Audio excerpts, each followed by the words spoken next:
Bismillahirrahmanirrahim. Assalamualaikum warahmatullahi wabarakatuh.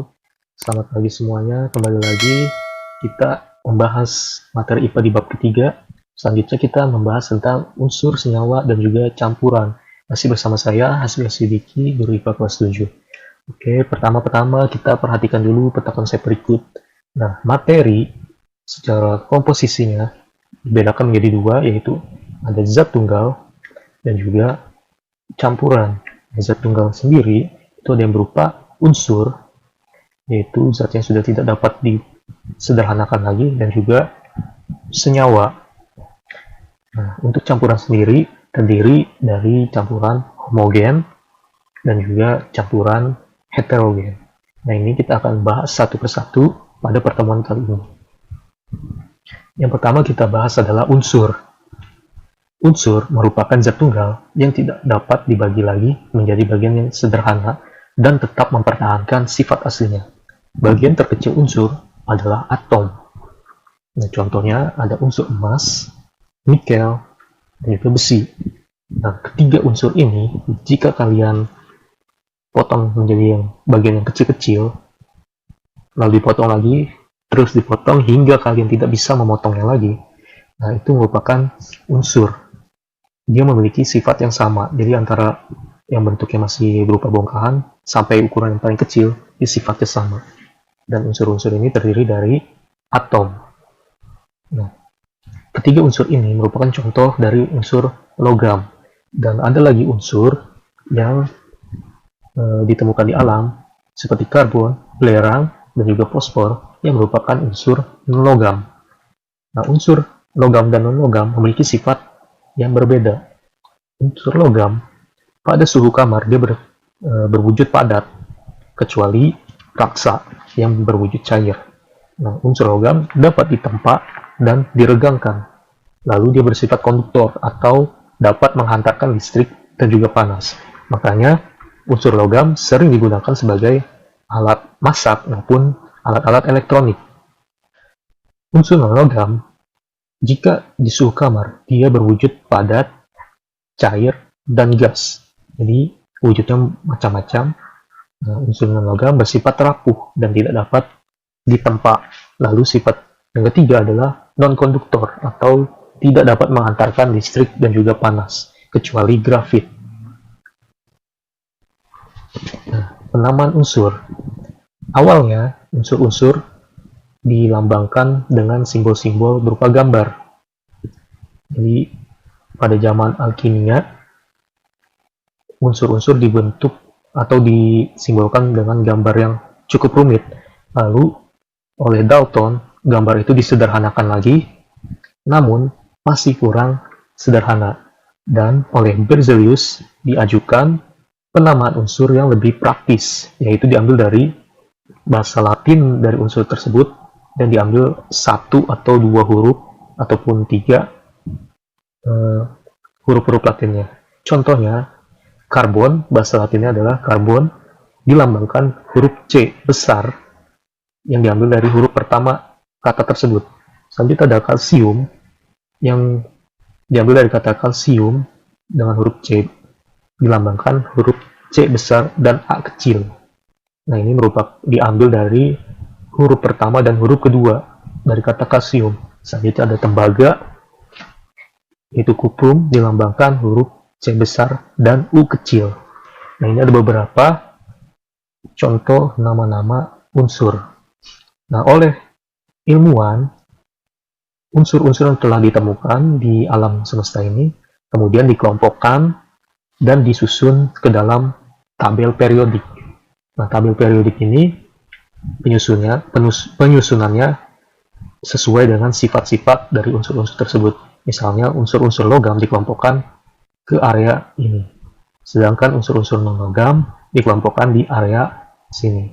Selain itu juga ada unsur-unsur lain yang merupakan unsur-unsur buatan manusia. Selanjutnya adalah senyawa.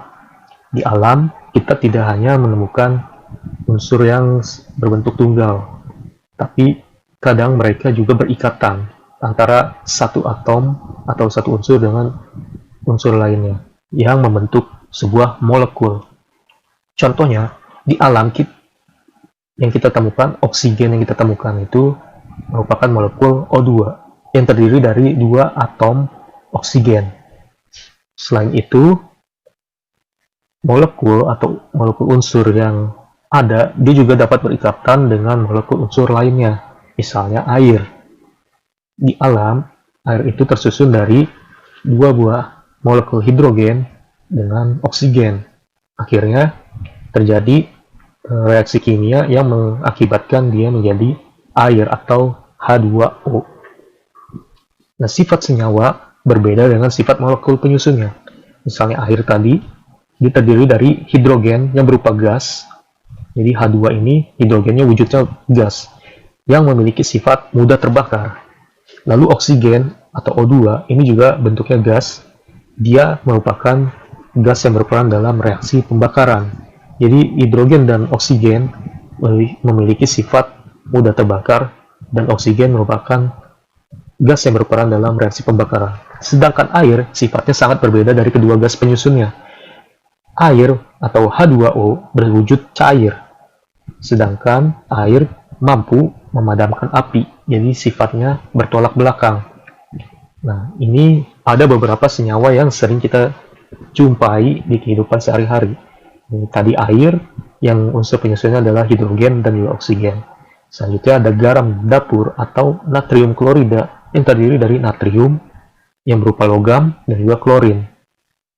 Lalu ada gula tebu yang terdiri dari karbon, hidrogen, dan oksigen. Nah, natrium dan klorin sifat aslinya mereka tidak bisa dimakan, sedangkan garam dapur ini dapat dimakan. Begitupun juga gula. Selanjutnya adalah campuran. Campuran adalah materi yang tersusun atas 2 zat atau lebih yang masih memiliki sifat zat asalnya. Campuran dibedakan menjadi 2, yaitu campuran homogen dan heterogen. Homogen, sifat campurannya sama atau dia menyatu seutuhnya dan tidak dapat dibedakan lagi antara zat penyusunnya. Sedangkan heterogen, sifatnya sedikit berbeda dan tidak ada yang tidak menyatu dan masih dapat dibedakan. Dari gambar ini contoh penggambaran campuran homogen. Jadi setiap molekulnya atau senyawanya dia menyatu, sedangkan yang heterogen dia terpisah. Senyawa ini dengan senyawa ini dia terpisah. Nah, pada umumnya campuran homogen itu berupa larutan. Larutan adalah campuran antara pelarut dengan zat terlarut. Pelarut umumnya adalah air, alkohol, dan lain-lainnya. Sedangkan zat terlarut itu bisa berupa apa saja. Nah, pada campuran homogen antara zat terlarut dan pelarutnya ini sudah menyatu sehingga zat terlarutnya sudah tidak dapat dibedakan lagi. Nah, untuk lebih jelasnya, kalian simak video berikut.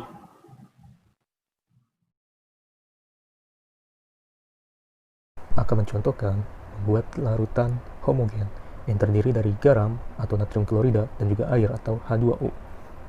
Kita masukkan garam ke dalam air.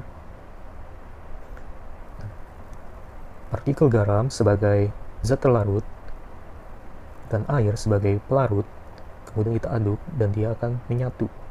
Bersatunya air dengan garam sebagai satu kesatuan, dan ketika kita tidak dapat membedakannya lagi, yang mana garam dan juga yang mana air, itulah yang disebut sebagai campuran homogen. Apakah kalian dapat membedakannya? Selanjutnya, kita akan membuat campuran heterogen. Campuran heterogen yang akan kita buat yaitu campuran antara air dan juga bubuk kopi.